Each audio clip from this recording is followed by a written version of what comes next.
પ એટલે 5, ર એટલે 2, 5 ને 2 7, મા એટલે આમ ચોગડો અને એક લીટો ને બીજો લીટો એટલે 4.5, બરાબર. તો 7 ને 4.5 કેટલા થયા? 11.5. અને પછી આમ તો 8 કેટલા થયા? 11.5 ને 8 19.5. અને છેલ્લે પાછુંમાં પરમાત્મા 4.5 19 ને થઈ ગયા 24 થઈ ગયા. अक्षर 24 परम पुनीता इनमें बसे शास्त्र शुद्ध गीता. जे હોય તે પણ પરમાત્માને 24નો આંકડો જાણે ગમી ગયો. જે મંત્રમાં જે શ્લોકમાં ધીમહી શબ્દ આવે તે મંત્રને તે શ્લોકને ગાયત્રી શ્લોક કહ્યો છે. પ્રથમ સ્કંદની અંદર પણ વાસુદેવ ગાયત્રી મંત્ર છે. ओम नमो भगवते तुभ्यं वासुदेवाय धीमहि संकर्षणाय च. ओम नमो भगवते तुभ्यं वासुदेवाय धीमहि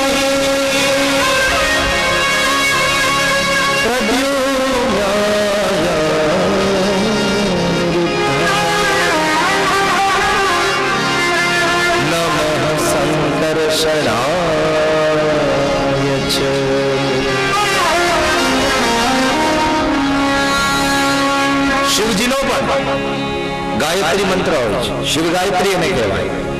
ઓમ તત્પુરુષાય વિદ્મહે મહાદેવાય ધીમહિ તન્નો શંભુ પ્રચોદયાત. હનુમાનજી મહારાજનો પણ હનુમત ગાયત્રી મંત્ર હોય છે. પવન પુત્રાય વિદ્મહે રામ ભક્તાય ધીમહિ तन्नो कपिः प्रचोदयात्. अलग अलग देवी देवताओं के गायत्री मंत्र होते हैं. जहां जहां धीमहि शब्द आए उनको गायत्री मंत्र बोला गया है. અહીંયા વ્યાસજી મહારાજ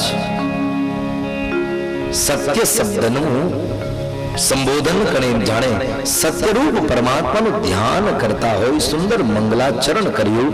અને ત્યારબાદ નૈમિષારણ્ય ભૂમિમાં ભાગવતકાર આપણને લઈ જાય છે કે જ્યાં જ્ઞાન યજ્ઞ ચાલી રહ્યો છે. સુત પુરાણી વ્યાસાસને બિરાજમાન છે અને શૌનકાદિ ઋષિમુનિઓ શ્રોતા તરીકે બિરાજમાન છે. પ્રશ્ન પૂછ્યો છે શૌનકાદિ ઋષિમુનિઓએ. હવે કથાનો પ્રારંભ થાય છે. વ્યાસજી મહારાજે પણ કથાના પ્રારંભમાં ગણપતિ મહારાજને વંદન કર્યા.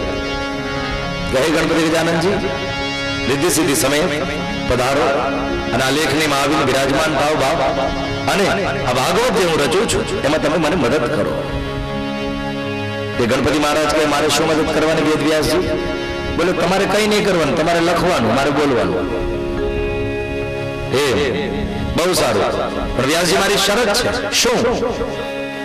બોલે થોડી વાર માટે પણ હું રોકાઈશ નહીં. એટલે સતત તમારે બોલતું રહેવું પડશે અને હું સતત લેખની ચલાવ્યા કરીશ. કારણ કે પરમાત્માના દિવ્ય ચરિત્રો એ જ્યારે હું લખતો હોઉં ત્યારે વચ્ચે બ્રેક લાગી. ગણપતિ મહારાજ કે એ મને મંજૂર નથી. તો મારો જે આનંદ હોય એ તૂટી જાય, મારો લય છે એ તૂટી જાય. માટે કન્ટિન્યુ સતત ચાલુ રાખવાનું. હવે વ્યાસજી મૂંઝાયા, પણ વ્યાસજીએ એક તોડ શોધી લીધો. નક્કી કર્યું દરેક 100 શ્લોક સરળ અને સહજ લખાવીશ, પણ 100 શ્લોક પછી એક શ્લોક વાર લાગશે ત્યાં સુધીમાં બીજા 100 હું વિચારી લઈશ. તે દરેક 100 શ્લોક એકદમ સહેલા અને ત્યાર પછી એક શ્લોક જે આવે થોડો ગહન હોય, ગણપતિ મહારાજે શ્લોકનું ચિંતન કરવામાં રહે ત્યાં સુધીમાં વ્યાસજી બીજા 100 શ્લોકો છે એ લખી લે. આ રીતે વ્યાસજી એ રચયિતા થયા છે. સમાધિ ભાષામાં જે જે જોવામાં આવ્યું તે લખાવતા ગયા અને સ્વયં ગણપતિ ગજાનનજી મહારાજ એના હાથમાં લેખની છે અને લખવાનો પ્રારંભ કર્યો છે.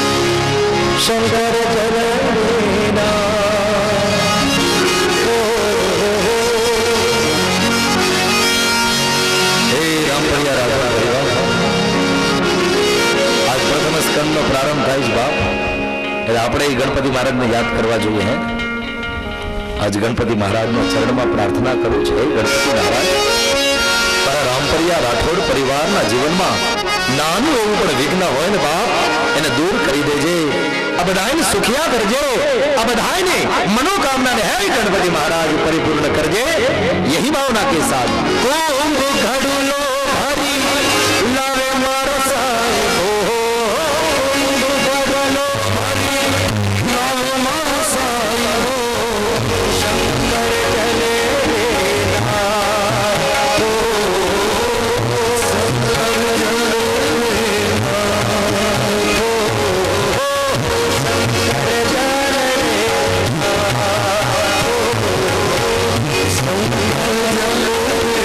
नाथ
गणपति आयो बापा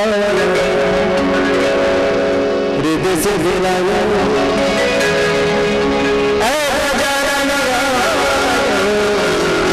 हृदय से दिलायो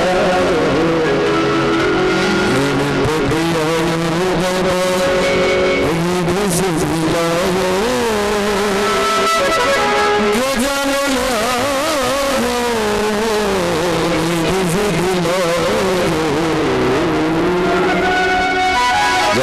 तो शांति भाई घनी जगह कथा करूं लगभग देश में ओછી भाई परदेश में વધારે વાત છે देश में कदाच खबर नहीं 50 55 60 જેટલી વાંચી ખબર નહીં પણ પરદેશ में 98 કથાઓ વાંચી છે અને દુનિયાના 14 દેશની અંદર પરમાત્માએ મને ધર્મનો પ્રચાર કરવા માટેનો અવસર આપ્યો પણ ભક્તો પહેલા જ દિવસથી આટલો આનંદ, આટલી કથાઓ વાંચી મને કોઈ જગ્યાએ જોવા મળ્યો નથી, કોઈ જગ્યાએ જોવા મળ્યો નથી. બસ કેવલ બાલંબા ગામ એમાં અમારો રામપરિયા રાઠોડ પરિવાર પહેલા જ દિવસથી આવા નાચશો અને કૂદશો મને ખબર નથી. ધન્ય છે બાપ તમને. અને પછી સમજણ કેવી, બેઠો બેઠો એ વિચાર કરતો હતો સુભાઈ, સમજણ તમને કેવી કે હવે ભજન ઉપડ્યું છે અને બધા મોજ કરે છે, આ સમય છે બધાને પાણી પાણી સરબત બરબત જે કઈ પીવડાવી. આ સમજણ હોય ને સ્વયં સેવકોની અંદર, ન્યા બાપ તમને કથા વાંચવાની મજા આવે ને ન્યા તમને સાંભળવાની મજા આવે, બ્રાહ્મણોને અહીંયા પાઠ કરવાની મજા આવે, સંગીતકારોને અહીંયા રૂમઝૂમ વગાડવાની મજા આવે. આ સમજણ હોવી જોઈએ, આ સમજણ હોવી જોઈએ. ખૂબ ખૂબ ધન્યવાદ. गणपति महाराज को याद किया. गणपति महाराज ज्ञानना अधिष्ठायक देव છે અને માં સરસ્વતી વાણીની અધિષ્ઠાત્રી દેવી છે. માં સરસ્વતી અને ગણપતિ દાદાને યાદ કર્યા વગર આપણી યાત્રાને આપણે આગળ કેમ વધારવા? કંઈક ખોટું લાગે. એટલે ગણપતિ મહારાજને 5 મિનિટ માટે યાદ કર્યા. આવો કથાની અંદર હવે પ્રવેશ કરીએ. બહેનોના વિભાગમાં બહેનોને નિવેદન કરીશ, બહેનો પાણી પીરસો એમાં વાંધો નથી, બિલકુલ શાંતિ રાખજો.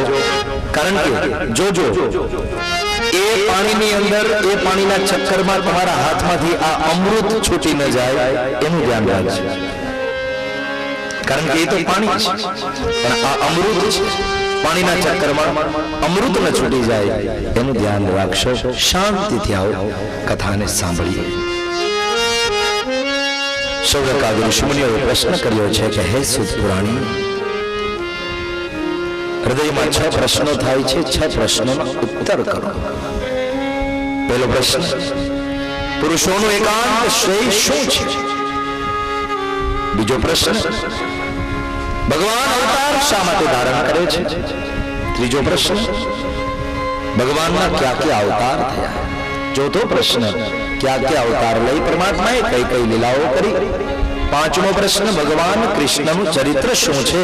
અને છઠ્ઠો પ્રશ્ન, ભગવાન કૃષ્ણ જ્યારે સ્વધામ ગમન કરે છે ત્યારે ધર્મ કોના શરણે રહ્યો? યાદ રાખજો, કોઈ પણ કથા એનો પ્રારંભ પ્રશ્નથી જ થાય. કોઈ પણ જીવનનો પ્રારંભ પ્રશ્નથી જ થાય. ક્યો? આ બહુ મોટી વાત છે. કારણ કે પ્રશ્ન છે એ કથાનો જન્મદાતા પિતા છે. પેલા ઋષિઓ પ્રશ્ન પૂછે અને પછી બદલામાં જે કથા સંભળાવવામાં આવે એ કથાનો પ્રવાહ પછી ચાલુ થાય. દ્વારા પરમાત્માની નિષ્કામ ભક્તિ થાય તો એમાં પુરુષોનો એકાંત શ્રેય છે. હું તમે ભક્તિ તો કરીએ પણ આપણી ભક્તિ યા તો લોભે કરીને હોય છે યા તો ભયે કરીને હોય છે. કાં તો માણસને લોભ છે, કંઈક જોઈએ છે પરમાત્માની પાસે એટલા માટે ભગવાનની ભક્તિ કરે છે, અને કાં તો ભય છે કે જે છે એ ક્યાંક મારા પાસેથી છીનવાઈ ન જાય, લૂંટાઈ ન જાય, એનો ભય છે એટલે માણસ ભગવાનની ભક્તિ કરે છે. પણ પરમાત્માને પ્રેમથી ભજનારા બહુ ઓછા છે. પરમાત્માને નિષ્કામ ભાવથી ભજનારા બહુ ઓછા છે. મારી પાસે જ્યારે જ્યારે કથાનું આયોજન લઈ અને કોઈ પણ યજમાન આવે એટલે એને પૂછું, શું કામ કરો છો? કોઈ કહેશે કે મારે ધંધામાં હમણાં બહુ ખોટ છે, હવે કંઈક કથા વાર્તા કરીએ તો પરમાત્મા અમારા ઉપર રાજી થાય, એટલા વાસ્તે એટલે હું રાજી થાઉં કે ચલો કમસે કમ એમના દેશકાળ ખરાબ છે એટલે પરમાત્માનો તો આશ્રય કરે છે ને કથાનો તો આશ્રય કરે, સારી વાત છે. પણ ભક્તો એમાં ગરીબા નથી, એમાં અમિતા નથી, એની અંદર સંતોષ નથી મળતો. સકામ કર્મ ક્યાંક ને ક્યાંક આપણી ભક્તિને શરમાવે છે. મારા શબ્દો ઉપર ધ્યાન દેજો. સકામ ભક્તિ ક્યાંક ને ક્યાંક આપણી ભક્તિને શરમાવે છે. સીધી વાત છે. વ્યવહારમાં પણ કોઈની પાસે માગો તો પ્રેમ ઘટી જાય. सहज मिला सो दूध सम, मांग लिया सो पानी, कहत कबीर वो रक्त सम, जामे खींचा जानी। प्रेमથી મળે પરમાત્મા પ્રેમથી આપે એમાં ખુમારી છે, એમાં મજા છે, પણ આપણે માંગીએ ને પ્રેમ વયો જાય, પરમાત્માની પાસે માંગવું નહીં। યા તો માણસ લોભથી પરમાત્માનું ભજન કરે છે, યા તો જીવને ભય છે, ભયને કારણે ભક્તિ થાય છે કે જે છે એ મારી પાસેથી ક્યાંક છીનવાઈ ન જાય। બે કારખાના છે તો ક્યાંક છીનવાઈ ન જાય એકાદું કારખાનું, કરોડો રૂપિયા છે ત્યાં પછી 50 કરોડ મારી પાસેથી છીનવાઈ ન જાય। બાળક છે, સંતાન છે, ક્યાંક અકસ્માત મારો બાળક મારાથી છીનવાઈ ન જાય। આ વસ્તુ અને વ્યક્તિનું માણસને સતત ને સતત ભય ચાલે છે, જેને કારણે ભક્તિ થાય છે। જો ભગવાનનું નામ લઈશ ને તો આ બધું બરકરાર રહેશે, પણ આમાં પણ કોઈને કોઈ જગ્યાએ ઈચ્છા છુપાયેલી છે। આ સર્વ